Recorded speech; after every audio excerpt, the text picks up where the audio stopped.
The former Prime Minister Kevin Rudd has particular expertise on China. He joined me a short time ago. Mr. Rudd, thanks for your time this evening. Good to be with you. Before we look at China, just on the SAS war crimes allegations, which were the trigger for this latest round of tit-for-tat between Australia and China, how long-lasting and widespread do you think that the ripples of that will be for Australia's reputation? Well, they'll be significant, but all militated by the fact that we've had more than 20,000 Australian troops serving with distinction in Afghanistan. This represents a tiny minority.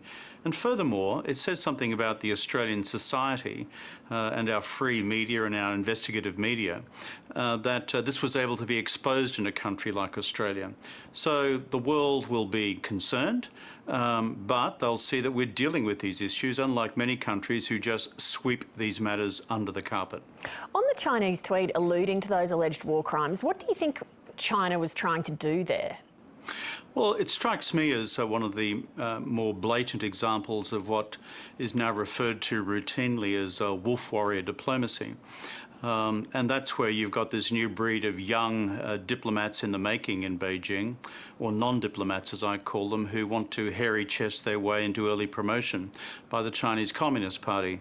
But in this particular exercise, I think it falls foul of being inherently offensive because you're impugning the reputation of 20,000 diggers who did a great job in Afghanistan on the basis of 32 who didn't do the right thing. Secondly, it's hypocritical because our free and independent media found this stuff out. In China, the role of the PLA in Tiananmen and the mowing down of hundreds and probably thousands of students remains a state secret.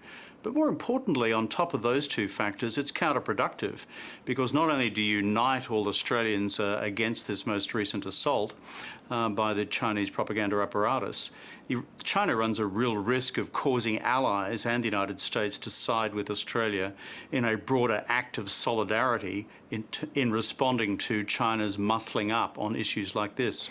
How would you describe the current state of the Australia-China relationship? Well, it's in the pits, and if there's a sub-basement to the pits, that's where it is.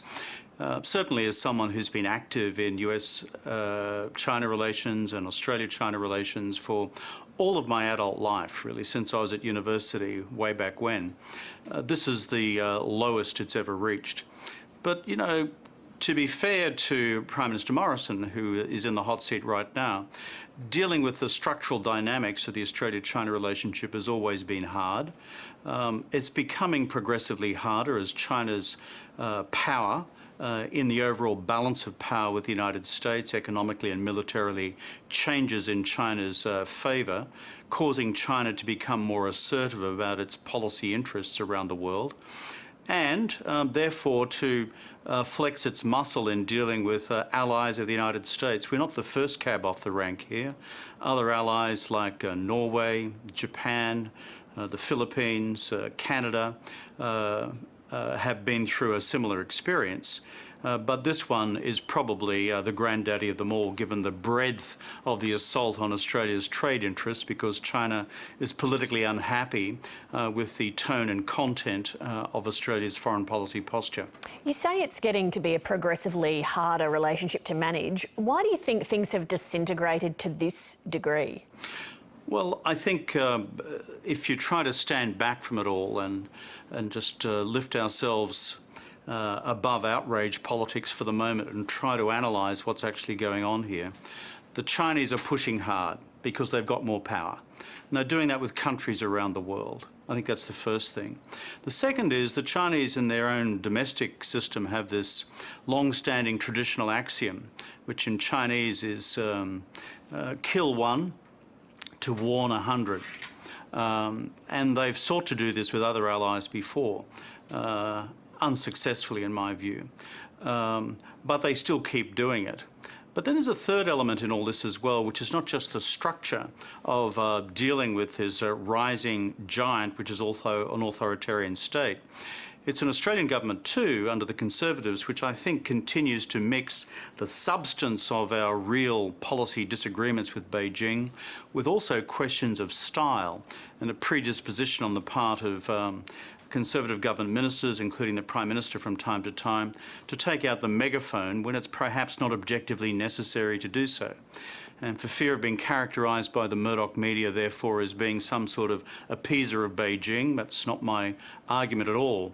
It's that we should be doing more and, frankly, speaking less about the relationship, enhancing our substantive national security interests and standing, while at the same time being less predisposed to putting out a press release on it every second Tuesday. We heard earlier from a wine producer who's losing 95% of his export market because of the Chinese tariffs that have been imposed. You've outlined there some broad ways that you think we could get out of this, but what would be the concrete steps that could immediately be taken to try to find a way back?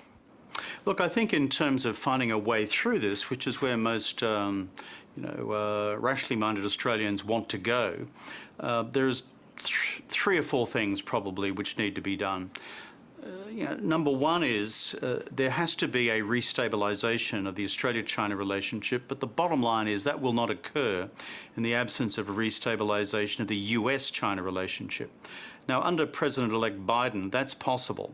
And therefore, the first thing to do for Prime Minister Morrison is to work closely, not just with the outgoing Trump administration, but the incoming Biden administration, to insist that any restabilisation of Washington-Beijing accommodates a restabilisation of Canberra-Beijing and, frankly, Ottawa-Beijing as well. In other words, not to let the allies sit out there like shags on a rock. I think the second thing is, in terms of the interests of the wine growers that you're talking about, Australia needs to coalition build with other like-minded countries. That's why if this application to the World Trade Organization for a dispute against China's actions proceeds, Australia needs to coalition build with other countries to ensure that we prevail in that dispute, unless, of course, China withdraws its current trade actions. There's a final point too. If those things happen, then there should be a tacit agreement through high-level diplomacy or through diplomatic intermediaries for both sides, Beijing and Canberra, to put the megaphone away and put these substantive disagreements back to where they belong, which is in the normal channels and processes of diplomacy. That, I think, is the best way through for those who are receiving the sharp edge of this currently in terms of Australian exporters. You mentioned Norway, Canada, other nations that have had tensions with China. Among Australia's allies, are there any countries you can point to as an example which effectively manage their relationship with China, that is getting the balance right between cooperation and constructive criticism and protecting their national sovereignty?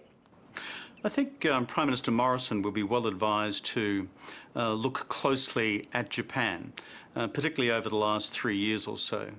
If I've got a critique of the way in which Mr Morrison has handled the Chinese relationship, it's Australia under the Conservatives has an attitude about China, but not yet a strategy for dealing with China. When I look at Japan under both Prime Minister Abe, who only recently retired, and now under Prime Minister Suga, if you reflect on it carefully, you've got a Japan which is A, an ally of the United States, America's closest ally in Asia, if you like. B, you've got American troops based in large numbers in Japan. C, you've got a country which has active territorial disputes running with China as well in the East China Sea on Senkaku Diaoyuo. And D, you've got a massive economic relationship whereby Japan finds in China its largest trading partner as well. So, at least in the last 3 to 4 years, what I see is a Japanese government under two prime ministers able to manage that, prosecute their substantive hardline national security interests in relation to China, and at the same time not go through this massive roller coaster ride over the last 3 years in terms of the dynamics of the bilateral relationship, or a new range of punitive sanctions. And remember, Japan, like Australia, is also a member of the Quad. So I think there's something to be learned from the Japanese playbook in recent years about how to manage this. Do more, talk less. That's the Japanese formula. Kevin Rudd, thank you. Good to be with you.